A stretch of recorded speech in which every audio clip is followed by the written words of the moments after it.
4:50 ng umaga, ngayon ay May 2 na, 2024. Isang maganda, mapagpala, mapagbiyaya at makadiyos po na umaga sa bawat isa. Ito po ang buwan, mga kaibigan. No? So parang half moon na siya. No? So sa Ilonggo parang tawag ng aming mga matatanda noon ay lati. So yan, mga kaibigan, no? So half moon, parang half moon na siya. So mga kaibigan, mapalad po tayo dahil lahat ay ginawa ng ating Panginoon. Lahat ay nilalang na ating pangailangan at saka tayo ginawa. So saka tayo nilalang, no? Kaya napakapalad po natin.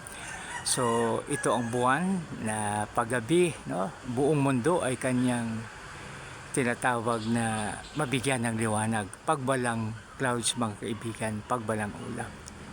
So ito po, mga kaibigan, ang buwan.